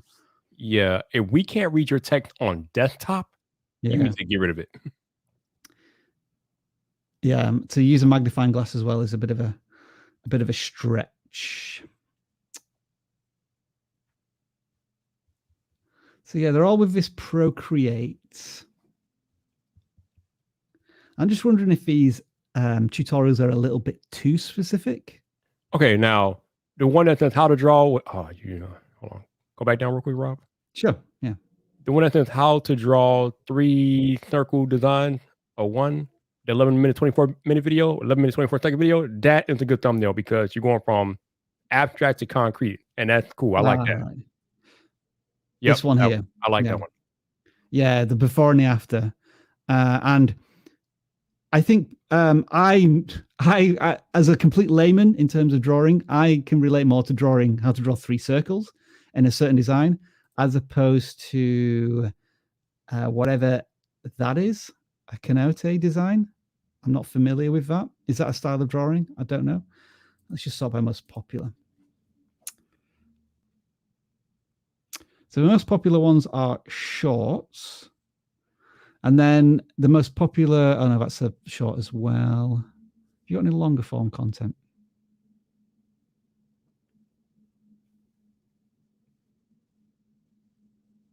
It's doing well. It's mostly all of the shorts that are performing the best on the channel. So maybe you will become a educator of shorts drawing styles with this particular tool. I'm going to do a quick search. Hopefully this is gonna not give me completely wrong search results, because I don't want to know how to Procreate. I want to know how to use Procreate. Yeah, Procreate's dope if you know how to use it. I'm just wondering if there's any thumbnail styles and designs. I mean, some big competition here, because I guess Procreate is inherently a creative piece of software. You would imagine that the thumbnails to match the software would be pretty strong. Like this one here, just literally, it jumps out of the screen in terms of a thumbnail. Very powerful stuff. So I feel as if the creator here needs to be getting more to the design and the style of the designs that are really going to punch out on the thumbnails themselves. Yeah. Final thoughts, Travis and Viper, on this one? Yeah, I mean, just look at the other people in your niche. These things are kind of difficult to kick off in the kind of longer form content. Shorts are kind of not too bad because they're visual, and we know shorts need to be visual or funny or whatever. But longer form content is kind of difficult. So definitely look at some of the other thought leaders in your space and see what type of content they're doing. But how to draw specific things are always a good thing. Yeah, it's a very popular area as well. I mean, this channel with 1,000 subscribers has a bit of a video ranking here in the last week. So there are still opportunities, but it looks like it's very competitive here. And the thumbnails are of a very high standard. So I think that's where you're going to need to raise your game somewhat with your content. And that, ladies and gentlemen, boys and girls, brings to an end another channel audit live stream. Ball game over. Live stream over. Yankees win. The Yankees win. Is that? Am I doing it right? That's how it's done. Yeah. All right. So we're going to say some goodbyes. Travis, let's start with you. Who are you going to say goodbye to? I'll be Tastic, Cbix Gamer, Calvin, Moonbeam 87, Life with Country Will, Cat Story, Pinky Tech, and Only My Opinion Tech. And Viper, in your enthusiastic manner, who are you saying cheerio to? All right, goodbye to wait. I got a bunch of people that attack me up here later on. Wait, where'd it go? All right, goodbye to what is it, Contra Themey? I think that's how you pronounce that. I'm not sure. Halfman Night Flash, goodbye to you. And Tutorial Mag, goodbye to you. Calvin, glad we could help, goodbye to you. And Abby Tactic, goodbye to you. Yeah, I'm seeing a couple of people are saying, like, why didn't I get my audit? As I said, we have hundreds of channels that submit every single week. So this is why I highly recommend putting your channel on a separate screen, because I'm sure many of the things that we just spoken about in the last 2 hours could apply to your channel. So maybe rewatch it if you've not had that opportunity. And we try to audit as many channels as we can every single week. But it is time to bring this live stream to a close. We'll be back tomorrow, where I think we're talking about how to earn more money on YouTube, which is always a very interesting topic for all of you creators. I'm going to give you, Viper, an opportunity to talk about Clubhouse and why people should be diving in and finding out more and having a chat with you and coffee and whatever. Ooh, cool. So for those of y'all who are not familiar, Clubhouse is an audio-only platform. Think about any sort of like conference, whether it be a work conference or something like the Chicago Auto Show or different things like that. Clubhouse is like one big conference center, and they have like a bunch of rooms that you can go to listen in on talking about different subjects, whether it be Bitcoin or NFTs or YouTube or technology, gaming.